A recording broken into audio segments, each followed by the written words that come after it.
Hi everyone, I'm Mrs. Hess and I am going to be reading Chapter 11, The Case of the Creepy Classroom. As soon as the morning bell rang, I leaped out of my sleeping hut because I wanted to make sure Phoebe found the watch and the MKC notice. While I was waiting for her to arrive, Thomas came in and tapped just Joey on the shoulder. He had a big friendly smile and said, "Hey, Joey, want to shoot some hoops after school?" Joey looked surprised. He didn't smile at all. "I'm busy," he said. "Maybe tomorrow?" Thomas asked. Joey shook his head. "I don't think so." And then he walked away. Thomas wasn't smiling anymore. I think Thomas is a nice boy. I know for a fact that Joey is a nice boy. But I didn't think Joey was being very nice to Thomas. "What's going on, Og?" I asked my froggy friend. "Boing, boing," he replied. "I'm not sure I want any more mysteries to solve," I squeaked. Og dived into the water and splashed around. Just then, Phoebe came into the classroom and went straight to her table. "Over here, Phoebe," I squeaked at the top of my lungs. She didn't pay any attention, so I jumped up and down. "Phoebe," I screamed, "over here!" She still didn't respond, so I climbed up to the top of my cage. "Will somebody please tell Phoebe to come over here?" I shrieked. I heard Rosie giggle. "Look at Humphrey, he's acting silly." She rolled her wheelchair over to the table for a closer look. Simon, Joey, and Kelsey rushed over. "Phoebe, come see Humphrey," Kelsey said. Thank goodness. Finally, Phoebe came over too. Since an audience had gathered around me, I decided to give them a show. Clinging to the top bars of my cage, I made my way, paw over paw, across to the other side. "Go, Humphrey, go!" Simon cheered me on. "Where's he going, anyway?" Rosie asked. I knew exactly where I was going, to the side of my cage, near Phoebe's watch and the MKC paper. I took a deep breath and I dropped down into the soft bedding. I did a double flip-flop. I hadn't planned on it, but my friends all said, "Oh!" I looked over at the watch and the paper, crossed my paws, and hoped. "Hey, Phoebe, isn't this your watch?" Kelsey asked. Phoebe stared at the watch. "It is!" She picked it up. "But I looked here yesterday. How did I miss it?" "Maybe the custodian found it," Rosie suggested. Phoebe put on her watch and smiled. I crossed my paws tighter. Kelsey picked up the MKC notice. "It was sitting on this," she said.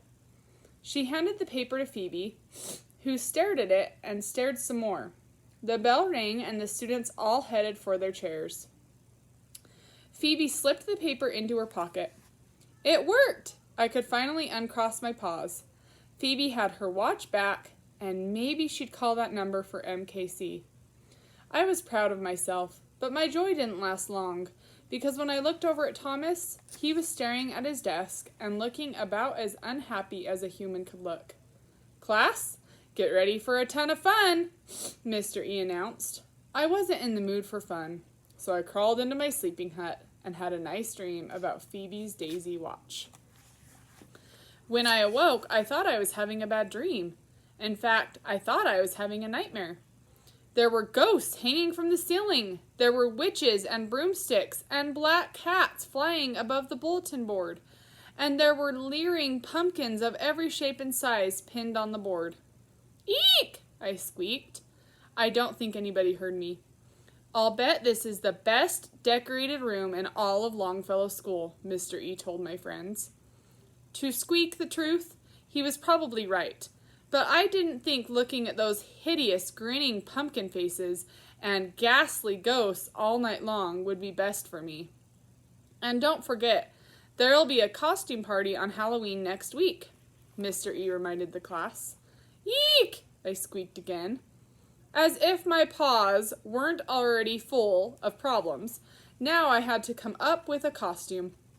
Humans just don't realize how much a classroom hamster has to do. After school, Mr. Morales came into the room. "Nice decorations, Ed," he said. Mr. E looked very proud. Mr. Morales took a piece of paper out of his pocket. Have you got a moment? Sure, Mr. E said. The two men sat in some student chairs. Grown-up humans always look so funny sitting in those small chairs. How have things been going with the class? The principal asked. Great, Mr. E said. The kids are the best. Mr. Morales nodded. Yes, and I can tell they like you a lot. Mr. E smiled, and I think his red hair glowed a little brighter. But there have been a few problems, Mr. Morales continued. Yes, there have, I squeaked. Problems like Phoebe, Harry, Kelsey, Simon, Rosie, Holly, Thomas. I know all that the principal heard was squeak, squeak, squeak, and it made him laugh. Yes, Humphrey, I know you're listening, he said. Mr. E cleared his throat. What, problems? The principal looked down at the paper. Well, Mrs. Wright has complained about some safety issues, some injuries, a problem with noise, and a problem with students roaming the halls during class. Oh, Mr. E said. I guess Mrs. Wright and I don't see eye to eye. Mr. Morales smiled. Mrs. Wright does like to follow the rules, but rules are there for a reason, after all. Mr. E nodded nervously. Yes, I understand. If he understood, why didn't he follow them? That was part of the mystery of Mr. E. And a few parents have called to say that they're concerned about a lack of homework, Mr. Morales continued. Mr. E chuckled. I'll bet the students haven't complained about that. No, Principal Morales replied. But we're here to teach the children. I believe that learning is fun, but there's work involved too. Mr. E nodded, and nodded some more. He looked so nervous, even his red hair looked pale. And then there's Mrs. Brisbane. Mr. Morales wasn't smiling anymore. She's wondering if you're keeping up with her lesson plans. She said you haven't called her with questions. Oh, Mr. E said. Well, I've been following the lesson plans, but adding my own touches. Maybe I haven't been following them closely enough. At least Mr. E was honest. I liked that about him. The district-wide math test is coming up. Are the students prepared for that? Mr. Morales asked. Not completely, Mr. E said. Not yet. Ed, I want to give you a chance. You're a new teacher, and I know you really want to continue, Mr. Morales said, but the learning comes first. It certainly does, I squeaked. Boing, boing, boing, boing, Og agreed. Are you letting me go? Mr. E asked. No, Ed, Mr. Morales said. I think you can be a good teacher, but I need to see a change starting tomorrow. Yes, I'll change, Mr. E said. Thank you for giving me another chance. I won't let you down. The two men shook hands and Mr. Morales left. Once he was alone again, Mr. E began to mutter something I couldn't understand. I did hear the word failed. I know that my fellow classmates don't want to fail. Maybe teachers don't want to fail either. After a while, he got up and paced around the room. Don't give up, I squeaked. I was trying to be helpful. I guess Mr. E heard my squeaks, because he looked my way. I'll tell you one thing, I'm not giving up yet, he said. He sounded very determined, which gave me hope. Take out the lesson plans, I squeaked. In the binder, in the drawer. I didn't think he was likely to listen to me, since he thought of me as an it. But surprisingly, he marched over to the desk, opened the drawer, and took out the binder. He stuffed the binder into his large sack. Then he came over to the table where Og and I live. You have it easy, he said. You're just the classroom pets. Everybody loves you, and you don't have to worry about tests. Then he stared out the window. His shoulders slumped. He sighed once or twice. After a while, I couldn't stand it. You can do a better job, I squeaked. Try, try, try. Mr. E looked down at me and almost smiled. Would you like to switch jobs with me, Humphrey? He asked. I think it was the first time he used my name. I could sit in your cage and take naps, and you teach the class, he said. I was sorry to hear that he thought all that I did was sit in my cage and take naps. But then, he didn't know about the lock that doesn't lock. I really like my job, I squeaked. I was too polite to say that I didn't think Mr. E would be a very good classroom pet. I really like my job, Mr. E said, and I want to make this work. I want this to work too, I replied. Just then, Miss Mack walked in. Why do good things always happen when Miss Mack walks in? Hi, Ed, she said. How's it going? Mr. E sighed. Not very well, I'm afraid. What happened? Miss Mack asked. Mr. Morales just told me there have been a lot of complaints about my teaching. Too much noise, not enough homework, and Mrs. Brisbane doesn't think I'm following her lesson plans, he explained. Are you? Miss Mack asked in the friendliest way possible. Mr. E shook his head. Yes, and, no. Miss Mack said, Oh. She came in a little closer to my cage and leaned down. Hi, Humphrey, she said with a wink. I really want to be a teacher, Mr. E said. There were no job openings, so I signed up to be a substitute. That's how I got started, Miss Mack said. Yes, and if she hadn't, I wouldn't have my wonderful job. I've never told anybody what happened, Mr. E said. Miss Mack smiled. I'm a good listener. Mr. E nodded. Okay. Listen up, Og, I squeaked to my neighbor. Maybe we'll solve the mystery of Mr. E. Boing, boing, Og agreed.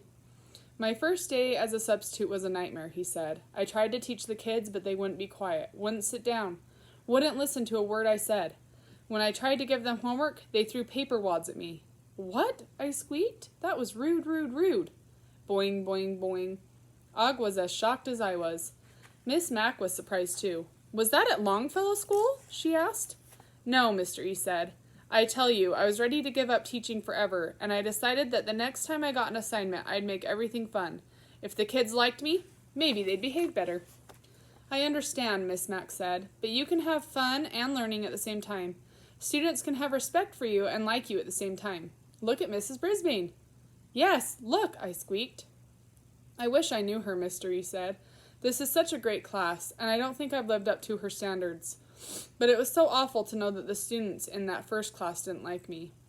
You'd think I'd have learned it by now, but sometimes I forget. Teachers are humans. I have an idea, Miss Mack said. I'm going to visit a friend tonight, and I'd like you to come along. Are you free? Yes, Mr. E said, but I have to prepare for tomorrow. Miss Mack smiled mysteriously. I think you can do both. Before long, they were gone. Og, I'm sorry to say I thought Mr. E just didn't care, I told my friend when we were alone. I'm glad I was wrong, but I wonder if Mrs. Brisbane still cares. Boing? Og sounded confused. She's abandoned her students to go off and become a ballerina, I explained.